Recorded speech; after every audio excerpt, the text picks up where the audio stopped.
We're here because free speech is under attack. We're here because people are being convinced that socialism works. We're here because people are being judged guilty until proven innocent. We are fighting back with facts. This is not a safe zone, so buckle up, Buttercup. This is the raw, naked truth.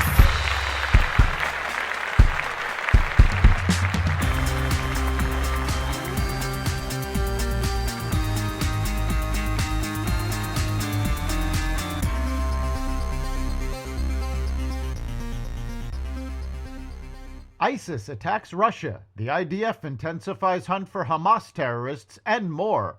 Welcome to the Raw Naked Truth. I'm your host, Eric Lopkin, and here's the news you need to know.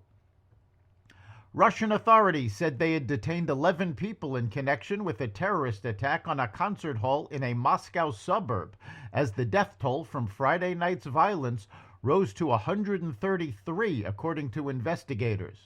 Russian President Vladimir Putin on Saturday vowed to punish those responsible for what he called a premeditated mass killing of unarmed people. Among those taken into custody were 4 people who prosecutors said played a direct role in the attack, in which gunmen shot audience members at close range and set off smoke bombs. Islamist extremist group ISIS claimed responsibility for the assault, saying it had struck a strong blow in its campaign against countries fighting Islam. U.S. officials, who said they warned Russia earlier this month of intelligence indicating an impending terrorist threat, said they believe a branch of ISIS based in Afghanistan, known as ISIS-K, was behind the attack. Israeli forces are fighting in a growing number of places in the Gaza Strip that they had previously taken and withdrew from, showing how Israel is struggling to eliminate Hamas and bring the Palestinian enclave under its control. On Sunday, fighting between Israeli forces and Hamas militants intensified around Nasser Hospital in Khan Yunis and Al-Shifa Hospital in Gaza City, with the Israeli military saying it struck dozens of targets.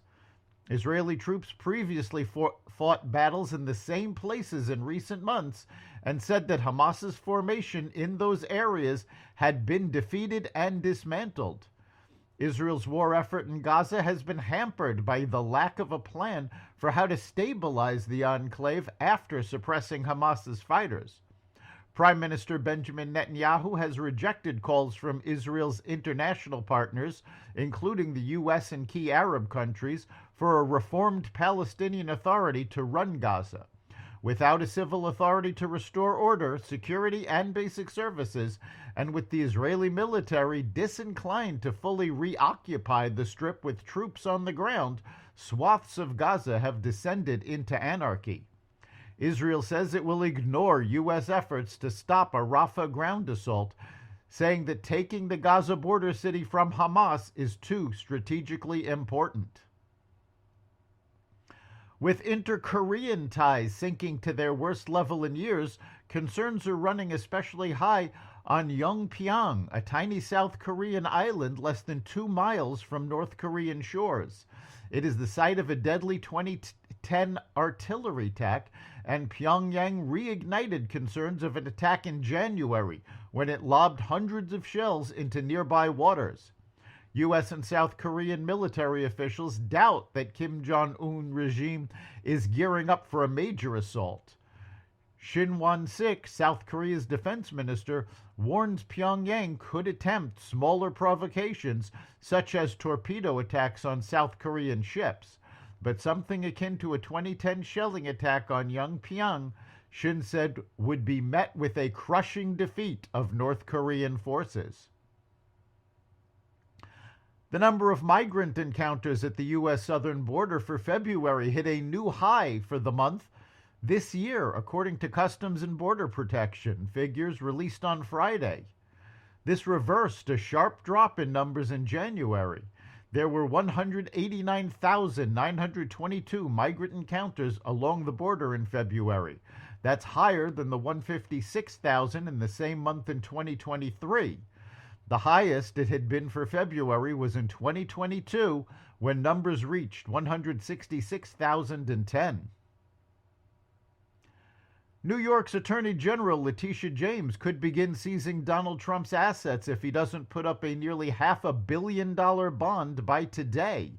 When he lost the civil fraud trial last month, Trump was ordered to pay $464 million, but after being rejected by companies for a bond, his lawyers claimed securing one was a practical impossibility. He's asked an appeals court to reduce or push back the bond requirement ahead of today's deadline. James has threatened to seize Trump's assets and suggested that the former president should secure the entire value by selling off his real estate holdings, which his attorney Clifford S. Robert called unconstitutional.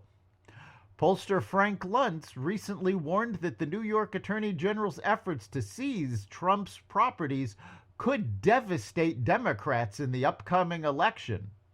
"I want you to remember this moment and don't forget it," the pollster began on CNN. "If the New York Attorney General starts to take his homes away, starts to seize his assets, it's all going to be on camera. You're going to create the greatest victimhood of 2024, and you're going to elect Donald Trump." The case has already had a chilling effect on real estate investment in New York City. Most legal pundits expect that this case will be overturned on appeal. That's the Raw Naked Truth. You can catch every episode of The Raw Naked Truth at xvadio.com, the Apple Podcasts app, Google Podcasts, Spotify, iHeartRadio, Audible, Amazon Music, and other platforms that respect freedom of speech. We'll see you next time.